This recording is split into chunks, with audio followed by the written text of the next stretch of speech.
ने तुम्हें सोने की चिड़िया समझा। छोटा आदमी हमेशा छोटा ही रहता है। हमारे अब्बा की जब तबीयत खराब हुई थी ना, तो बस कुछ ही दिन रहकर रही थी मैं वहाँ पर। कितना बदल गए हो तुम मुस्तफ़ा, तुम्हें मुझसे मोहब्बत ही नहीं रही। उसने तुमसे शादी ही तुम्हारे पैसे की वजह से की। इसका मतलब अब तुम्हारे पेरेंट्स में सारी जिंदगी अडॉप्ट करेंगे। अदील बेटे, तुम हमें कहाँ ले आए हो? ये तुम तो कह रहे थे हम किसी अपार्टमेंट में जा रहे हैं। ड्रामे के अगले एपिसोड में अदील बुरी तरह फंसने वाला है, क्योंकि अब अदील के हाथ में ना तो पैसा आएगा और ना ही घर रहेगा। ज़्यादा पैसे कमाने के चक्कर में अदील को अपने बाप का घर भी बेचना पड़ जाता है और फिर अदील अपने माँ बाप को लेकर रुबाब के घर आता है।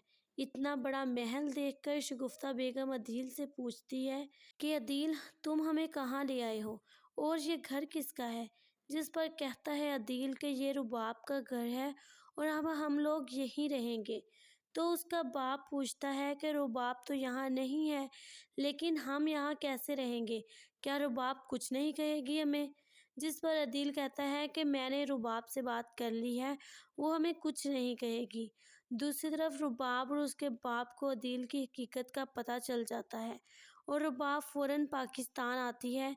मगर जैसे ही वो घर आती है तो घर में अदील और उसके माँ बाप को देखकर उसे बहुत ज़्यादा गुस्सा आता है और वो कहती है अदील से कि तुम्हें क्या लगता है अदील, मैंने तुम्हारे बाप की बीमारी पर कुछ लोग तुम लोगों के साथ छोटे से घर में क्या रह लिया, अब तुम अपना पूरा ख़ानदान उठाकर मेरे इस घर में ले आओगे और मैं इन लोगों की खिदमत करूँगी, तो ये तुम्हारी भूल है।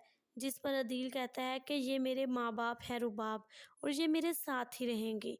और रही अपने घर की बात, तो कुछ ही अरसे की बात है, मैं बहुत जल्द अपना घर ले लूँगा, लेकिन तब तक हम यहीं रहेंगे।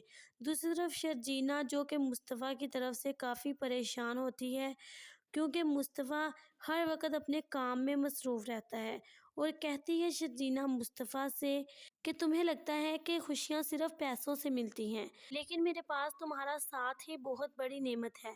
लेकिन मुझे तो ऐसा लगता है कि अब तुम्हें मुझसे मोहब्बत ही नहीं रही। ऐसा भी क्या काम कि हम थोड़ा-सा इकट्ठे वक़्त नहीं गुज़ार सकते?